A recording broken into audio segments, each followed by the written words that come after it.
spanning the globe to bring you the constant variety of sport, the thrill of victory, and the agony of defeat. You know, you have to have that pain in your life, you know, that one time. It was when I really did. I snuck into a football game. I couldn't wait to be a Springfield Spartan. They looked like the Cowboys. And I was on the team. Everybody makes the team. But I just was on the sidelines. I was a 5'1", 92-pound kid on the sidelines. I'd stand next to my fat friend. So together we looked like number 10. He was skinny and fat. His were the first boobs I ever felt. But that's a whole other story. That's all you get in 8th grade. This is like 10th grade. I hadn't hit puberty yet. And we're beating Lower Merion, Kobe Bryant's alma mater, if that sounds familiar. 37-0. It's time to put in the replacements. We don't want to kill them that bad.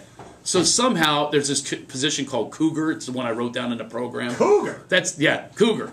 So it's a defensive back. And Mr. Patton, the coach, goes, all right, we're going to put replacements in. Why do they always talk like, all right, yeah. This guy really, he talked like General George Patton. He had those Sansa belt pants, you know, that they all wear up to their boobs. I know. So he goes, I'm looking for a cougar. And for some reason, it compelled me. I go, this is my big chance. I'm going to get discovered. It's always the I'm going to get discovered. And I go out of my big helmet. I go, I'm a cougar. With the helmet like wobble on. That's exactly right. So he grabs me by the face mask. He goes, what's your name? And I want to be tough. I go, Shoemaker. And I'm a cougar.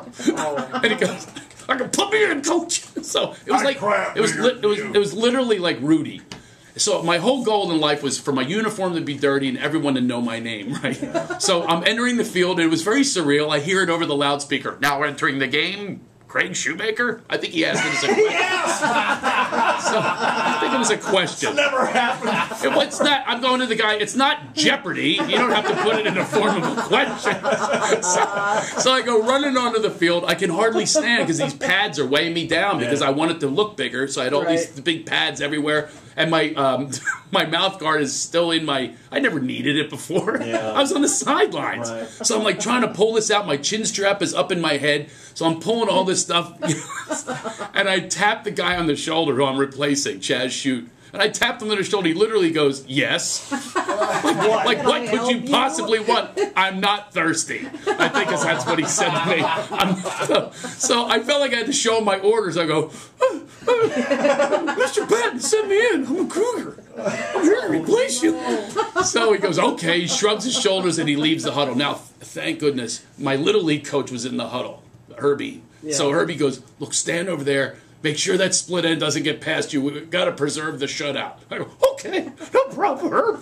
I got it. No. So now, no one knows me except for Steiny, my fat friend. So he makes one last plea for my sanity. Get out of there! He's yelling from the sideline. Get out! Get out!